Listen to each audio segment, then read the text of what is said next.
Feliz sábado, igreja! Hoje é um dia muito especial, primeiro porque é sábado, né? Segundo porque é o dia escolhido pelo Ministério da Mulher aqui da Igreja de Pensol, que através da Marluce, da Tida, da Indianara, para a gente ter um dia de conscientização. Todo ano a gente promove, né, esse dia especial de conscientização, que é para as mulheres, mas que engloba toda a família, né? Porque todo homem tem uma mãe, tem uma esposa, né? Se não tem uma esposa, tem uma irmã, uma filha, tem uma amiga. Então é algo que envolve realmente toda a nossa família.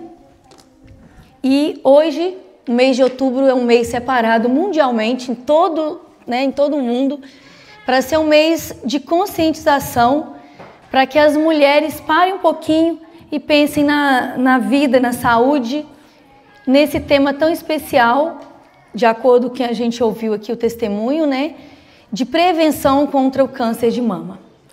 E esse movimento, eu queria falar um pouquinho sobre o Outubro Rosa, né, assim como o mês que vem tem o Novembro Azul, que é um mês de conscientização para os homens, né, de prevenção ao câncer de próstata, que é um mês que a gente volta um pouquinho a atenção para chamar a atenção dos homens para a saúde. Não ri, não.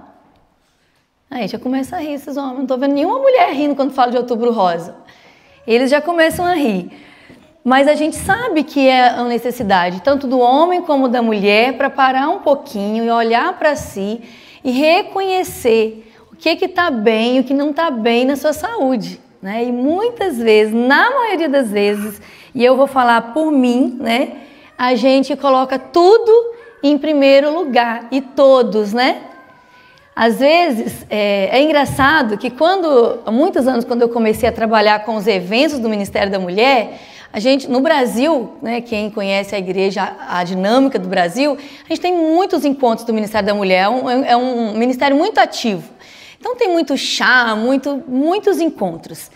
E a gente fazia muitos encontros, assim, convidava pessoas para ir falar sobre como a mulher se vestir melhor, como se cuidar do cabelo, cuidar da pele. E o que eu vejo hoje, depois de tanto tempo, né, trabalhando nesse ministério, mais de 20 anos, é que a gente não precisa mais disso, porque olha para vocês, né? Então, vocês não estão aqui na frente para ver, mas nós somos assim, sabemos nos cuidar, todas tão lindas, todas bem vestidas, cabelinho todo penteadinho. Tá certo que na segunda-feira, na terça, na quarta, às vezes a gente não tá assim, né? Não vai reconhecer, não é a mesma foto. Mas a gente sabe se cuidar, sabe escolher uma roupa boa, né, Ciane? Tá sempre, né, com o cabelinho pronto, o rostinho sempre arrumadinho para disfarçar as ruguinhas ali, disfarçar as olheiras do cansaço da semana. Escolhe bem combinando o sapato com a roupa. Então hoje eu vejo que a gente não precisa mais daqueles encontros que eu ajudei a promover, que incentivava as mulheres a saber combinar as roupas, a saber cuidar do cabelo, a saber cuidar do rosto. Não sei aqui quem no Brasil participou de algum encontro assim. Não sei, a Ciane participou, sabia. Então, quem conheceu a igreja, a gente tinha isso. Hoje a gente não precisa disso, porque nós sabemos nos cuidar muito bem. Então, estamos todas lindas aqui, arrumadinhas, mas por dentro, muitas vezes, as coisas não estão muito bem. E a gente sente, o nosso corpo avisa e a gente ignora. E nesse dia de hoje, né, que a gente está celebrando aqui nessa igreja, o dia de conscientização contra o câncer de mama, o Outubro Rosa, eu queria falar um pouquinho desse tema, especialmente, né, vou pedir a licença aos homens aqui, para falar especialmente para nós mulheres nessa manhã. Eu gosto sempre de trazer a mensagem para todos os grupos, mas nessa manhã, nesse dia, eu queria falar especialmente para nós, e eu falo nós porque é para mim em primeiro lugar. Esse movimento ele surgiu aqui nos Estados Unidos, em Nova York, em 1990, na década de 90, com a participação da entidade da Susan G. Komen, não sei muito bem como fala, na corrida para a cura, Race for Cure, acho que é assim mesmo, né? Que fala, na corrida para a cura, e durante essa corrida elas distribuíram fitas, laços de cor rosa a todos os participantes, e esse símbolo tornou então a marca que a gente usa hoje, que vocês estão vendo aqui na letra, né? Esse laço de conscientização sobre o câncer de mama. Nos Estados Unidos, o mês de outubro começou a ser focado nas ações de conscientização e daí se tornou mundialmente. No Brasil, esse movimento começou em 2002, quando lá no Ibirapuera, eles acenderam um obelisco. Não sei quantos conhecem o parque lá em São Paulo, no Ibirapuera, tem um obelisco grande, e eles acenderam ali, iluminaram de rosa. E aí começou a mobilização, né? Começou a instituir, depois virou lei, institucionalizou a campanha, virou lei, e daí para frente a igreja tomou essa campanha para si também e começou essa conscientização na igreja. Eu não sei, e aí escolheu a cor rosa, né? Porque é uma cor, se fosse hoje talvez não escolheria, né? Com essa mudança de valores, mas nessa época, que não é uma época tão longe ainda, né? Década de 90, eles escolheram a cor rosa porque associa a feminilidade, os cuidados da saúde com a mulher e a visibilidade que o símbolo ali visual ia gerar. E o mês de outubro foi selecionado como um período anual de mobilização para dar ênfase à prevenção e à detecção precoce do câncer de mama. Então era uma cor que lembra o cuidado da mulher. E é interessante que, se você pensar bem, a gente, naquela época, né, a igreja ela sempre acolhe essas campanhas que é de saúde pública para também ajudar nessa conscientização. Lá no Brasil, e ainda existe a Revista Adventista, e eu sou da época que a gente fazia assinatura da Revista Adventista, chegava na nossa casa e a gente ia vendo o que estava acontecendo ao redor do mundo, né? O encontro que teve, o que aconteceu lá, a gente estava lá no Brasil, o que aconteceu nos Estados Unidos, o que estava acontecendo na igreja lá na África. E eu gostava de ver, de ler ali os artigos, o que estava sendo assim, estudado no meio teológico, que estava gerando alguma crise de pensamento, mas a seção que eu gostava de abrir era os bem-aventurados. Se você riu é porque você lembra disso. Então eu gostava de ver, não é que eu gostava de ver quem tinha morrido, eu gostava, me chamava a atenção, eu abria aquele negócio ali e eu começava a ver. E realmente, você encontrava, e eles colocavam a causa da morte. E eu gostava de ver a causa, e eu ficava refletindo sobre isso. Então, duas coisas me chamavam a atenção.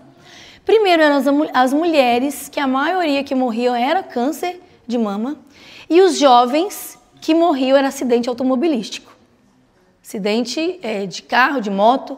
E eu falava, por que a igreja ainda não começou uma campanha para a conscientização desses jovens, para que eles tenham mais cuidado na direção? Porque era assim, impressionante, todo jovem que colocava ali, que tinha morrido, quando você ia ler a causa da morte era acidente, não era doença, e isso me incomodava. E a questão do câncer, eu falava, nossa, a igreja precisa ajudar as mulheres nisso, e é por isso que nós temos então, desde então, né, alguém me ouviu lá, sem ter me ouvido, e a gente começou no Brasil, no mundo todo, esse movimento, e por isso nós estamos hoje aqui de rosa para trabalhar um pouquinho esse tema. A gente já sabe tudo, todo mundo aqui conhece quem tem uma família, alguém na família, um amigo, levanta a mão aí, os homens, todo mundo, que tem uma amiga, alguém que tem câncer de mama, que teve câncer de mama. Quantos tem? Uma amiga próxima, alguém na família? É muito comum, né? E a gente sabe o que causa, a gente sabe que tem que fazer o tratamento precoce. E por que, né? Isso é tão difícil para nós. E eu queria falar um pouquinho sobre o silêncio do cansaço feminino. E eu queria ler com vocês também aqui um texto que fala desse silêncio. Nós vivemos num tempo que as mulheres, né, hoje, principalmente, a gente faz tudo, né? Eu sempre falo isso aqui. A gente trabalha fora, cuida da casa, dos filhos, do marido, muitos estudos, servimos na igreja, ajudamos os outros e muitas vezes, na maioria das vezes, a gente se esquece de cuidar de nós mesmas. E os estudos dizem que 8 em cada 10 mulheres, elas falam que ao final do dia elas sentem-se exaustas ao chegar o dia. Eu faço parte dessas 8. Né? Eu acredito que aqui só eu, né? Mais ninguém. Em cada 10 mulheres, 8 dizem que chega o final do dia assim, acabada. E eu acredito que todas nós aqui fazemos parte dessas 8 aqui, né? Quem chega o final do dia que, tô tão animada, vou chegar em casa agora do trabalho, vou dar uma faxina, tem alguém que chega assim? Animada, assim, nossa, vou pegar meus filhos, vou brincar com eles, que ânimo que eu tô. Né? A gente chega ao final do dia bem exaustas, né? Mas o CDC aqui dos Estados Unidos, ele que é o Centro de Controle de Prevenção de Doenças, né? Diz que mais de 60% das mulheres adultas americanas dormem menos do que precisam. E o estresse crônico está entre as principais causas das doenças, tanto cardíacas como hormonais. A falta de sono, o cansaço, múltiplas atividades geram um estresse crônico, que a gente acha que é só cansaço, mas já está no nível de ser um estresse crônico, o corpo não dá conta mais, né? A mente já está cansada, porque não é só o cansaço físico, você tem a família no Brasil, que a gente se preocupa e chora, tem os nossos próprios problemas, é o cuidado com o filho, são as questões várias, múltiplas, né, financeira e tudo, várias questões, a insegurança de estar aqui nesse país, que vai vindo na nossa mente, a mente não consegue mais dar conta de pensar em tudo, de pensar em tanta responsabilidade, pede ajuda ao corpo, o corpo começa a te mostrar que ele não aguenta mais, e a gente faz o quê? Nada. E aí, quando a gente fala em Outubro Rosa, é impossível não lembrar então do impacto do câncer de mama, que é uma das doenças que mais tem afetado as mulheres no mundo. Eu queria fazer algo rapidinho aqui com vocês. Eu queria que as mulheres agora se levantassem. Pode se levantar. Todas se levantem. E eu queria que vocês se juntassem em grupos de 8 mulheres. 8, rapidinho. Grupos de 8. Formem aí grupos de 8 mulheres. Rapidinho, bem rapidinho. Forma um grupinho. 8 aqui, tem que ser 8. Sofia, 8. Micaela, também, você, vai lá, Micaela. A outra Sofia ali atrás, vai lá, todas. Fez 8 aí? Pronto? Cadê? A Sofia está em qual grupo? A Micaela está em qual grupo? Tem que ser 8, meninas, vai lá, tem que ser 8. Tem que ser 8 fechado.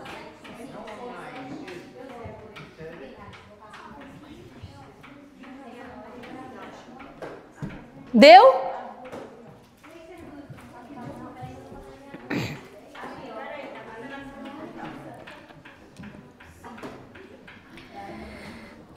Deu 8? Deu grupinho de 8? Pronto? Olha aqui para mim agora. Deu aí, Marluz?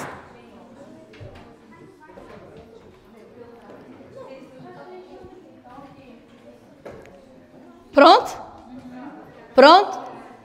Agora você vai olhar uma para outra. Eu quero que vocês se olhem. Olhem, uma para outra. Olharam?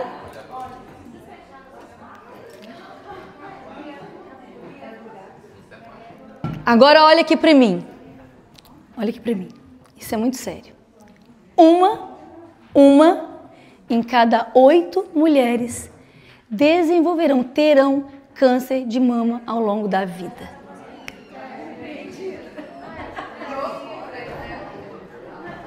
Ok? Pode se sentar.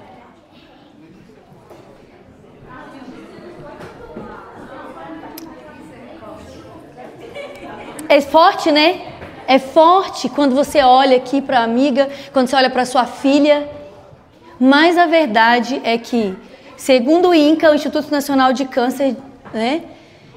Uma em cada 8 mulheres desenvolverão ou terão câncer de mama ao longo da vida. Gente, tem que ser falado desse tema ou não tem? Pensa, você olha aqui, ó. Eu olho aqui para Marisa, você olha aqui. Aí você pensa, meu Deus, se é 8, se é uma, Você não quer, eu não quero ter, eu não quero que as minhas amigas tenham, eu não quero que a minha filha tenha. Nos Estados Unidos são mais de 300 mil novos casos por ano. Por ano. E muitas dessas mulheres são cristãs, são mães como eu e você, que trabalham. E que o que tem de semelhança é uma única frase. Eu estava tão ocupada que eu não percebi os sinais. E hoje Deus nos chama a refletir. Como que eu posso glorificar o Criador se eu não cuido do corpo que Ele me deu? O que eu preciso fazer? E eu gostaria de ler 3 textos com vocês. Abra sua Bíblia no livro de 1 Coríntios, no capítulo 6, versículo 19 e 20. 1 Coríntios, capítulo 6, versículo 19 e 20.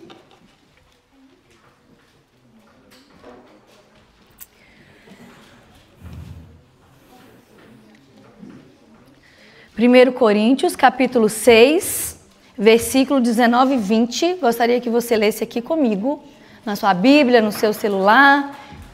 Mas eu queria que você lesse. Nós aprendemos semana passada que quando a gente lê, aquilo faz sentido melhor para nós, né? Então vamos colocar em prática. Ou não sabeis que o vosso corpo é o templo do Espírito Santo que habita em vós, proveniente de Deus, e que não sois de vós mesmos, porque foste comprado por preço. Glorificai, pois, a Deus no vosso corpo. As mães vão entender isso aqui. Sabe quando você compra algo em casa e aí o filho ou quebra porque quis ou joga no lixo? E aí você fala para a criança, você fala o quê? Menino, eu paguei por isso. Lá em casa a gente faz as marmitas, né? Para a semana. E aí a gente quer diversificar e tal. Aí um dia, uma semana dessas para trás, a gente resolveu colocar salmão na marmita da semana, né? Fizemos gostosinho, bonitinho. Chegou a tarde, quando eu abro o meu lixo, um pedaço de salmão desse tamanho lá dentro do lixo. E eu falei, gente, eu paguei, não é barato, né, gente? Vamos combinar, salmão não é barato. Eu paguei por isso. É como se Jesus estivesse olhando para nós através de Paulo, né? E falando assim, pensa, o que você está fazendo com o seu corpo? Eu paguei por ele, foi um preço alto. Como é que você vai jogar fora assim? Como é que você vai quebrar assim, estragar assim? Eu paguei por ele. Eu não achei perdido, eu não ganhei. Né? Não é algo que caiu do céu, né? Assim que a gente fala para o filho. Eu paguei por isso, como é que você vai estragar assim? Como é que você vai jogar fora algo tão precioso assim, que custou tanto? O outro texto está em terceira, na epístola de João, terceira epístola de João, no capítulo 1, no versículo 2. Epístola de João, terceiro capítulo, né, terceira epístola de João, capítulo 1, versículo 2. Abra aí para ler comigo.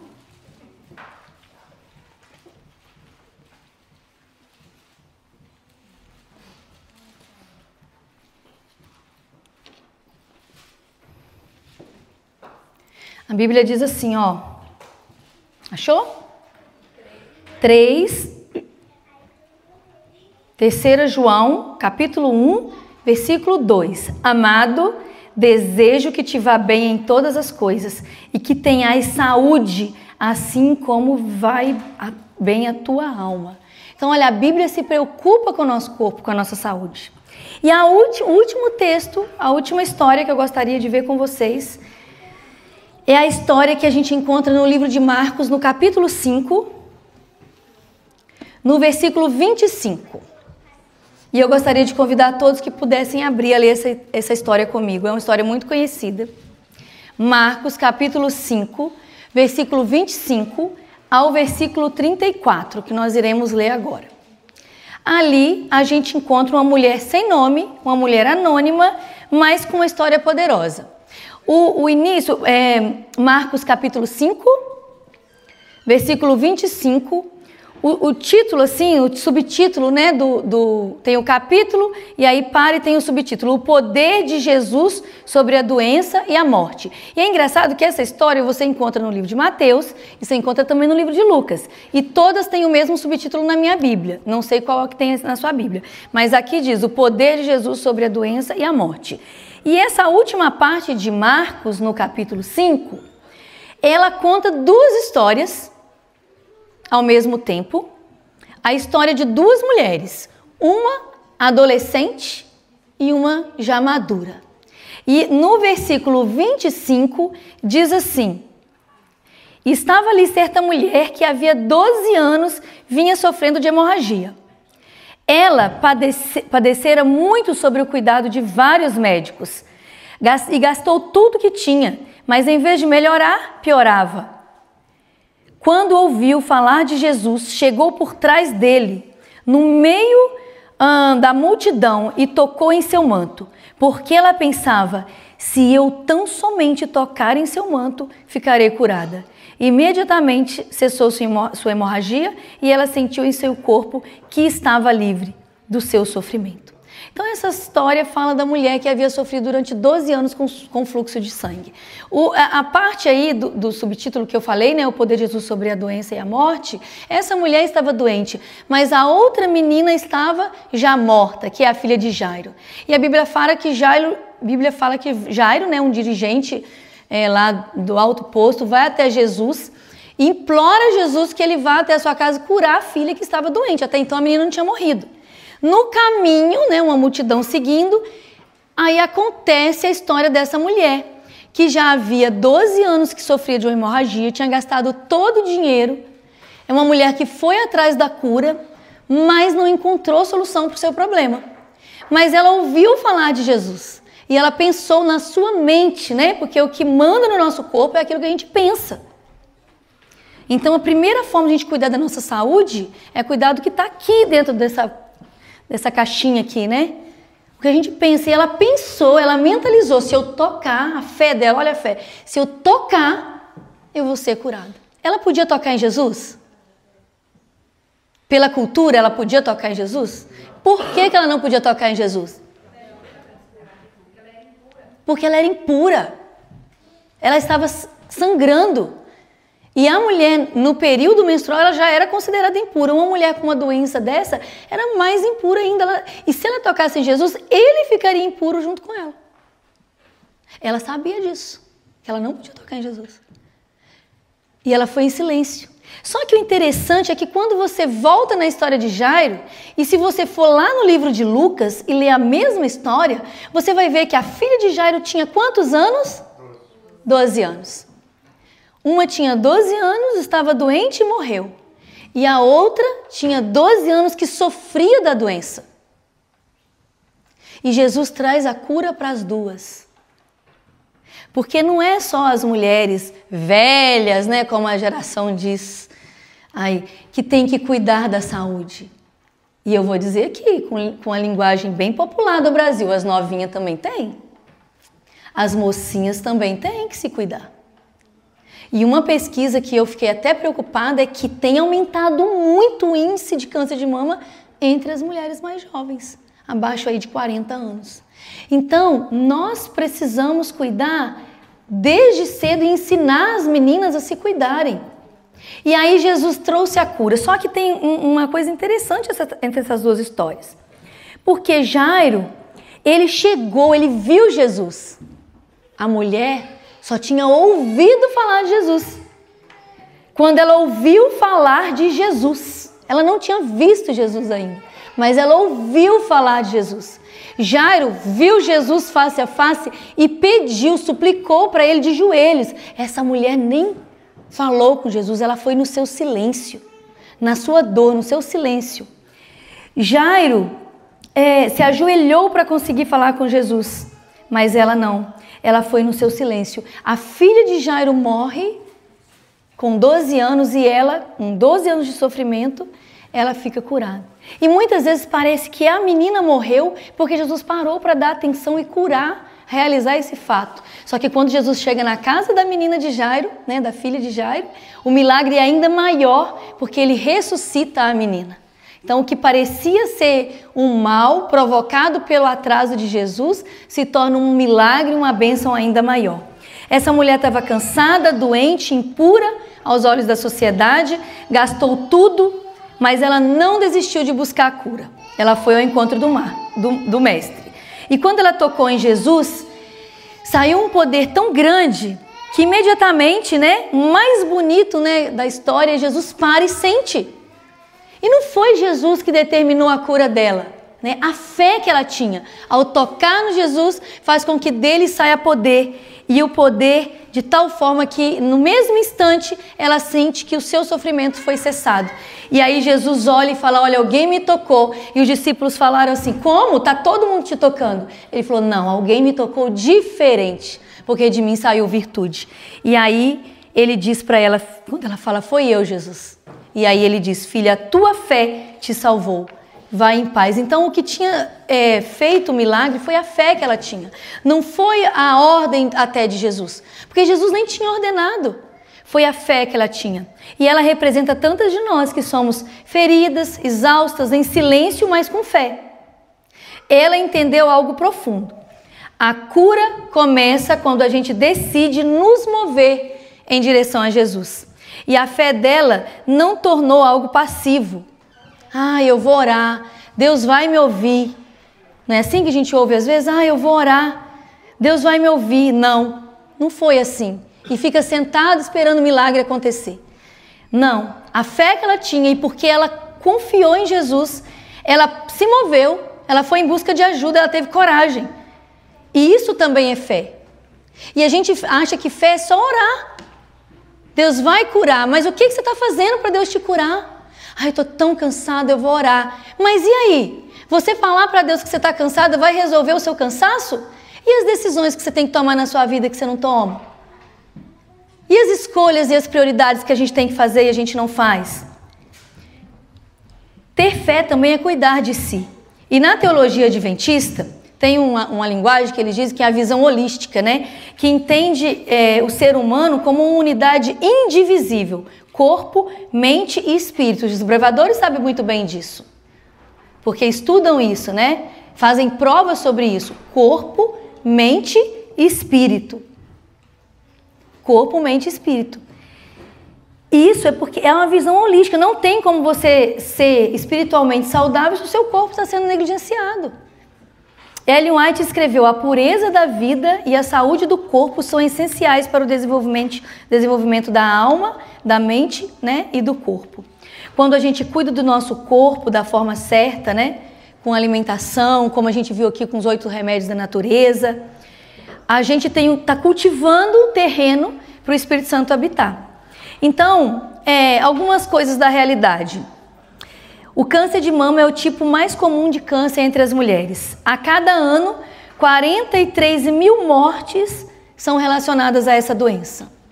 O diagnóstico precoce aumenta em 90% as chances de cura. E aí que entra o seu autocuidado, a sua ida aos médicos, você conhecer seu corpo quando seu corpo está clamando por ajuda, né? Você fazer os exames que as mulheres precisam fazer a cada ano, de acordo com a idade. Se tem mais de 40 anos, precisa fazer mamografia. Mas se tem menos de 40 anos e sentiu alguma coisa estranha no corpo, no seio, precisa ir fazer a cada 6 meses a manutenção, né? E fazer os exames ginecológicos a cada ano. E muitas vezes a gente vai prolongando, porque não vou gastar dinheiro com isso, não preciso disso. No Brasil, são mais de 73 mil novos casos por ano. E como eu disse, tem crescido muito o número de mulheres jovens com câncer de mama. E aí, o que chama mais atenção é que o principal fator não é o genético. Não é o genético. É interessante porque assim, eu tive câncer de pele. E eu fiquei 1 ano com o Marcos na minha cabeça, né? Você precisa olhar essa pinta. Era uma pinta que eu tenho, né? Tem a cicatriz da marca da cirurgia.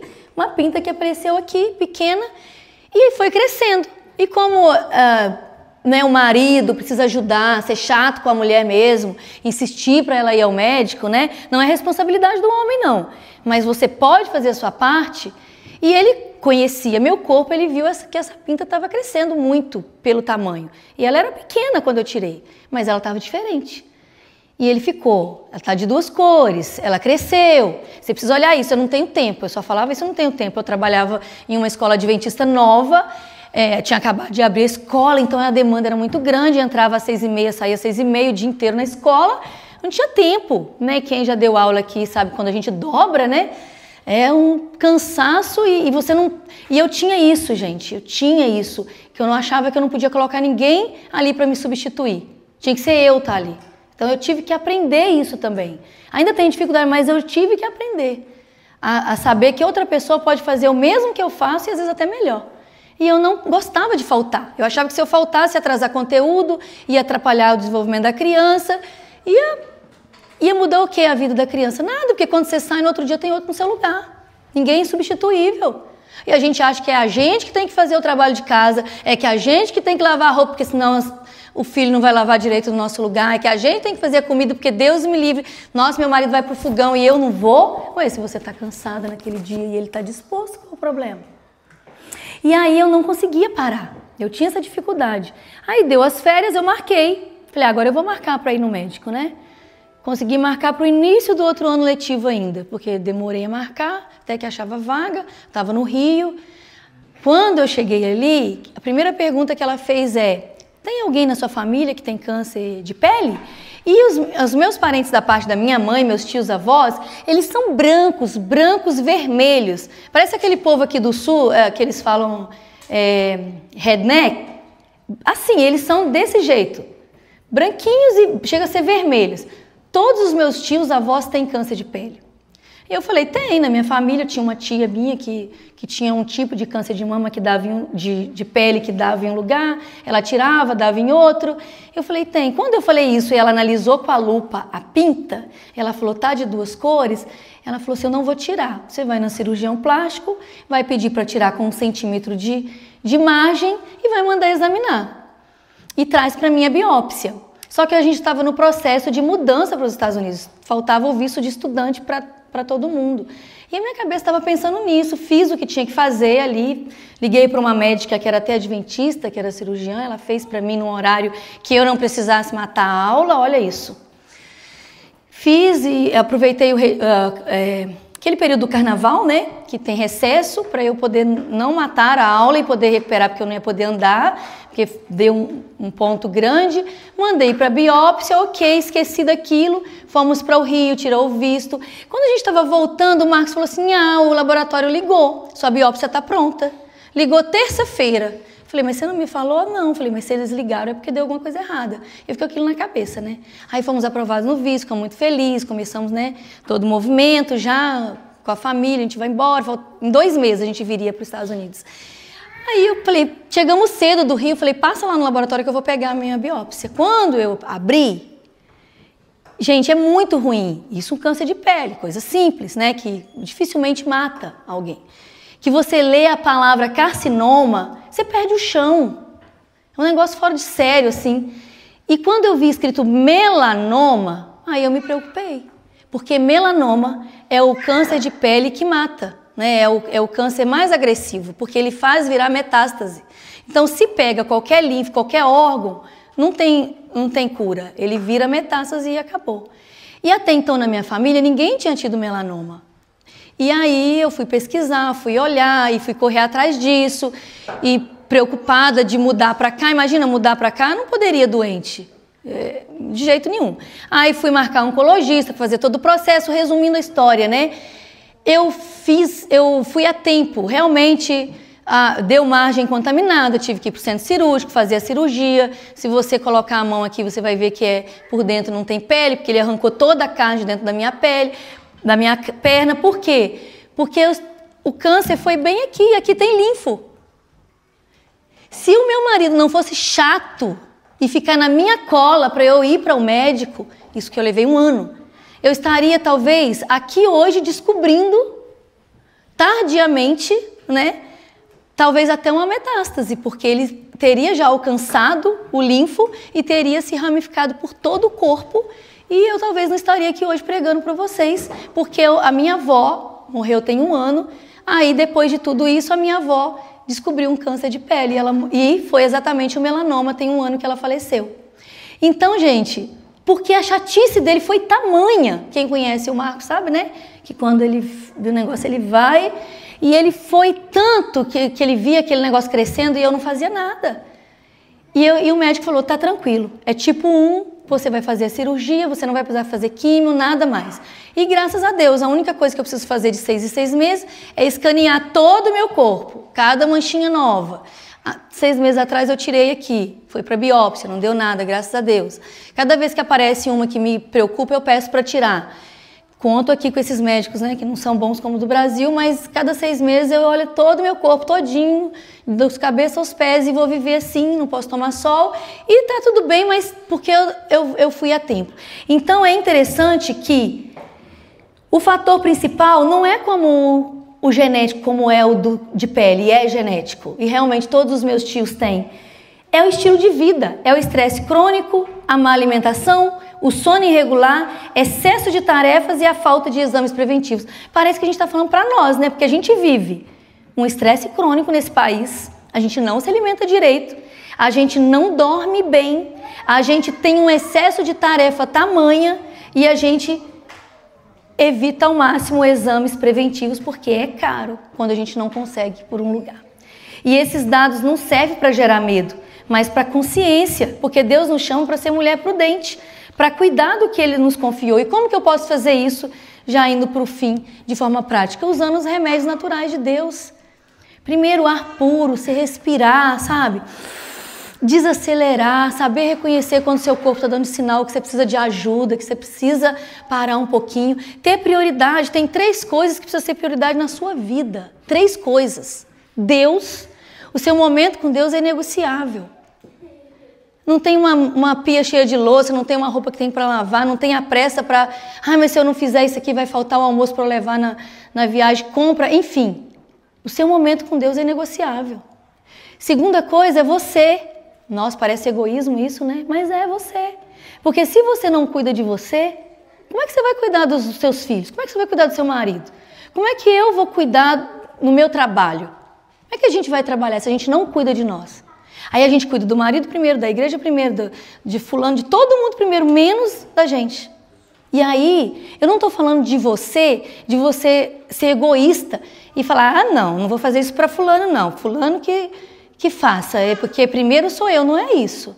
É você ter essa consciência de cuidar de você, de se olhar no espelho, de ter o seu tempinho para você. Mas é de ter esse tempo para você, de se cuidar. E terceiro é a sua família. Deus, você e sua família. E todo o resto, trabalho, todo o resto, ele tem que vir depois disso. Só que a gente precisa desacelerar e saber priorizar aquilo que é importante para nós. Porque aí, entre todos os remédios que a gente viu, né, a luz solar, tem também a temperança, que é o equilíbrio. E às vezes eu falo assim, não, Marlúcia, eu não vou pregar sábado, porque eu não tenho tempo para preparar. Mas aí eu fico online na rede social, gastando o tempo que eu poderia estar usando para Deus. Então eu digo não para uma coisa, mas eu coloco outras coisas que não são boas como prioridade na minha vida. Eu digo não para um cuidado talvez com a família, mas dou mais atenção para o meu trabalho. Não posso isso agora, mas coloco coisas que não são boas. Então priorizar aquilo que é importante para você. Deus, você, sua família, e coisas que vão te levar para o crescimento.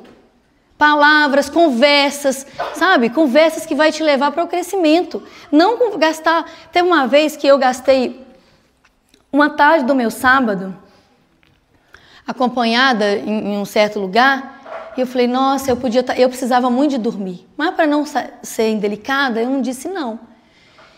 E, gente, que tarde perdida. Porque foi um sábado à tarde ouvindo sobre Big Brother. Eu odeio Big Brother, odeio. E eu podia estar dormindo, recompondo as minhas células. Então, às vezes a gente para ouvir conversa, falar mal dos outros. Em conversa, quando você podia estar dormindo, estar descansando. E estar lá no WhatsApp ou estar em qualquer outro lugar, com conversas que não vão te edificar. Então é você saber fazer o equilíbrio. Comida, sono, trabalho, descanso, exercício. Se exercitar não é coisa, para eu ficar com o corpo esbelto. Não é isso. Eu odeio academia, gente. Eu odeio. Com força. Eu vou obrigada. Eu vou porque eu pago no início da semana. Para eu ser obrigada a ir porque eu tenho todo o meu dinheiro. E aí eu vejo os benefícios que faz para mim. Eu posso estar cansada assim, eu saio como se eu tivesse tomado, sei lá, um Monster. Regenerada, feliz, alegre. Parece que me recupera. Mas eu gosto de ir? Não gosto. Eu vou obrigada. Eu vou literalmente obrigada. Não gosto de ir. Mas eu vi que é algo que precisa. Eu passei dos 40, daqui a pouco chega a menopausa. E quando a gente pesquisa sobre essa questão do climatério, a única coisa que todos os médicos, exercício físico. Tem outras coisas, mas a mais importante que todo mundo fala é exercício físico. Então a gente precisa cuidar, né? Hoje, assim como aquela mulher, nós precisamos novamente tocar em Jesus. Talvez o cansaço tenha roubado o brilho, a saúde e até a esperança. Mas o mesmo Cristo que curou há 2000 anos, Ele ainda toca hoje e restaura. E Ele quer restaurar nós, mulheres que servem a Ele, que estamos esgotadas. Ele quer curar nossa mente ansiosa, Ele quer curar o nosso corpo cansado e Ele quer curar nossa alma aflita. Deus não quer que a gente apenas viva. Não foi para isso que Ele nos deu vida. O que a Bíblia diz em João 10? Eu te dei vida para que você a tenha em abundância. E ter vida em abundância é você poder saber que você está em paz com o corpo que Ele te deu. E nós precisamos disso. Então eu queria convidar vocês, a mim, né, esposas, mães, filhas, né, a colocarem esse propósito na vida de vocês, de cuidar mais da sua saúde, que a gente possa cuidar mais de nós, desacelerar se estamos muito aceleradas.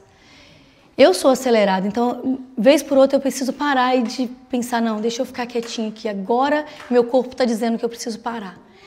Então, a gente precisa se reconhecer, conhecer e cuidar da nossa saúde integral, né? Física, emocional e espiritual.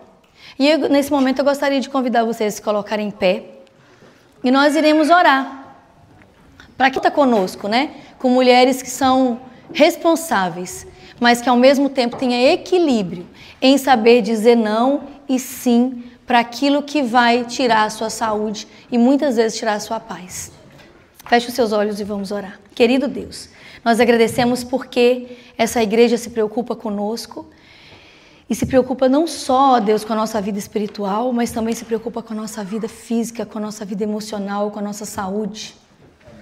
Nós conhecemos inúmeras mulheres que têm sofrido dessa doença e nesse momento eu oro por cada uma delas que estão em tratamento, para aquelas que talvez hoje estão sofrendo com um exame que abriu ontem e descobriu que tem essa doença. Para aquelas, ó Deus, que estão na reta final do tratamento, que estão sem seus cabelos, que estão fracas. Eu oro por cada uma dessas mulheres, Senhor. Por cada uma das nossas amigas, conhecidas, parentes, que estão sofrendo neste momento. Mas também eu oro por nós, que estamos aqui, vivendo a nossa vida nesse país, em busca dos nossos sonhos, mas que muitas vezes colocamos a nossa saúde em último lugar. Que o Senhor nos ajude a agir, a decidir, que possamos hoje tomar a decisão de cuidar de nós, de cuidar da nossa mente, de cuidar do nosso corpo e de cuidar também da nossa vida espiritual. Que o Senhor abençoe a cada família aqui, a cada jovenzinha, a cada adolescente, as nossas filhas, que elas também cresçam na certeza que elas precisam cuidar do seu sono, da alimentação, do exercício, e que elas vejam em nós o exemplo de como elas devem cuidar do seu corpo. Porque, ó Deus, não permita que nós, mulheres já maduras, sejamos exemplos ruins para as nossas meninas da igreja, mas que elas possam se inspirar, não só na nossa roupa, na nossa aparência, na nossa beleza, do jeito lindo que cada mulher aqui se veste, mas que ela se inspire também no cuidado que cada uma tem com o seu corpo. Que o Senhor abençoe a cada família, abençoe a cada um de nós, em nome de Jesus. Amém, Senhor.